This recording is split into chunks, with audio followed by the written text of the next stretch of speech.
बिस्मिल्लाहिर्रहमानिर्रहीम। मैं हूं डॉक्टर जी.एम. चौधरी। मैं अपने प्रोग्राम करंट अफेयर्स में डॉक्टर जी.एम. चौधरी के साथ आपकी खिदमत में हाज़िर हूं। मैं एक लीगल प्रोफेशन का स्टूडेंट भी हूं, एडवोकेट सुप्रीम कोर्ट हूं और मुख्तलिफ अदालतों में पेश होता हूं। जनाब, आज अभी जो ख़बरनामा था उसमें एक बड़ी इम्पोर्टेंट ख़बर मिली और ख़बर ये थी कि जी हुकूमत जो है वो चीफ़ जस्टिस ऑफ पाकिस्तान जो है उसकी मुद्दत मुलाजमत कम करने का सोच रही। जनाब, ये जो हमारी मौजूदा गवर्नमेंट है उसे बहुत बड़े बड़े आइनी और कानूनी मशीर जो है उनकी खिदमात हासिल हैं, लेकिन मुझे लगता तो ये है कि वो जो आइनी और कानूनी मशीर हैं, बहुत बड़े बड़े लॉ के विज़र्ड्स हैं या अपने आप को वकील समझते हैं या एक्सपर्ट समझते हैं, शायद वो अंदर से पीटीआई या इमरान खान के साथ मिले हुए हैं। उनकी जो लॉयल्टी है वो शायद शहबाज शरीफ के साथ नहीं है और वो शहबाज शरीफ साहब को मरवाना चाहते हैं। तो जनाब, जिस शख्स ने भी ये स्टेटमेंट दी कि जी हम मौजूदा जो चीफ़ जस्टिस है उसकी मुद्दत कम करने का सोच रहे हैं, उसने वज़ीर आज़म और जो जिन अशख़ास को भी ये कहा उसको बहुत बड़ा मिसगाइड किया।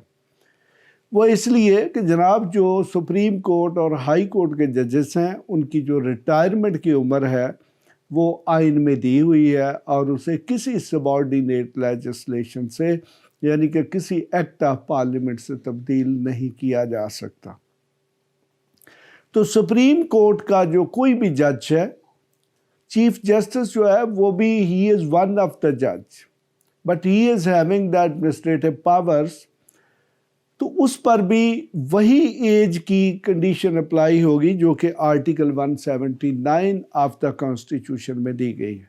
और तो जनाब जो आर्टिकल 179 है आइन का, उसमें सुप्रीम कोर्ट का जो जज है उसकी जो रिटायरमेंट की उम्र है वो 65 साल है। तो हमारे जो मौजूदा चीफ जस्टिस हैं जनाब उमर अता बंदयाल साहब, वो तकरीबन मेरा ख्याल 16 सितंबर 2023 को उनकी रिटायरमेंट की डेट है। तो कोई शख्स उनकी इस रिटायरमेंट की डेट को एक दिन भी कम नहीं कर सकता। बाकी ये उनकी अपनी स्वाबदीद है कि अगर वो इस्तीफ़ा देना चाहें तो वो सुबह भी दे सकते हैं। ये तो कोई भी जो पब्लिक ऑफिस होल्डर है ये उसके पास इख्तियार मौजूद है कि अगर वो कोई ओहदा छोड़ना चाहता है तो वो वक्त से पहले छोड़ सकता है। तो एक जो सेकंड ऑप्शन बचता है दैट इज़ द इम्पीचमेंट।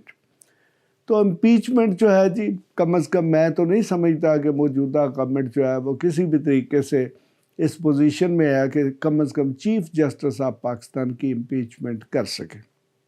तो लिहाजा गवर्नमेंट को जो भी उनके आइनी या कानूनी मशीर मशवरे दे रहे हैं जी कि आप चीफ जस्टिस की मुद्दत मुलाजमत कम कर दें, वो गवर्नमेंट के साथ एक बहुत बड़ी दुश्मनी कर रहे हैं। और बल्कि मैं समझता हूँ कि इस स्टेटमेंट के बाद अब गवर्नमेंट ने जो सुप्रीम कोर्ट है उसको पार्टी बना लिया है अपने खिलाफ। तो मेरे ख्याल में ये जिस शख्स ने भी एडवाइस दी है ये कोई अच्छी एडवाइस नहीं दी। तो अगर इस किस्म की कोई हरकत करनी भी हो तो कम अज़ कम आज सोशल मीडिया का दौर है, इसको इतना पब्लिसाइज नहीं करना चाहिए था। तो अल्टीमेटली देखें कि अगर कोई भी इस किस्म का गैर आइनी इक़दाम जो है वो गवर्नमेंट लेगी तो अल्टीमेटली वो हाई कोर्ट्स या सुप्रीम कोर्ट्स में चैलेंज होगा। तो दूसरे लफ्ज़ों में ये है कि वो जो एक वकला की मूवमेंट तहरीक एक बनने की कोशिश कर रही है, गवर्नमेंट के शायद कुछ लोग चाहते हैं कि वो तहरीक जो है वो फौरी तौर पर शुरू हो जाए और उसको फुल लेवल पर शिद्दत भी दी जाए। और शायद वो लोग हैं जो चाहते हैं कि मियाँ शहबाज शरीफ साहब और पीडीएम की हुकूमत जो है उससे जल्दी निजात हासिल की जाए।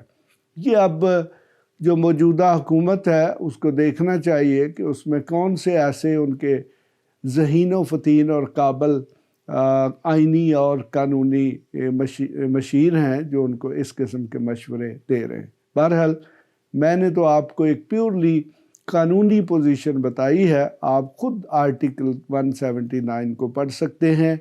उसमें सुप्रीम कोर्ट के जज की रिटायरमेंट की उम्र दी गई है, जिसे स्वाय आइनी तरमीम के कम नहीं किया जा सकता या तब्दील नहीं किया जा सकता। इसके साथ ही मैं इजाज़त चाहूँगा। खुदा हाफिज़। ऐसी मज़ीद वीडियोस देखने के लिए हमारे चैनल को सब्सक्राइब कर लें और बेल आइकन को ऑन कर लें ताकि आपको हर नई आने वाली वीडियो का नोटिफिकेशन मिलता रहे। अगर आपका कोई भी सवाल हो तो आप हमारे दिए गए व्हाट्सएप नंबर पर राब्ता कर सकते हैं या कमेंट्स करके अपने सवाल पूछ सकते हैं।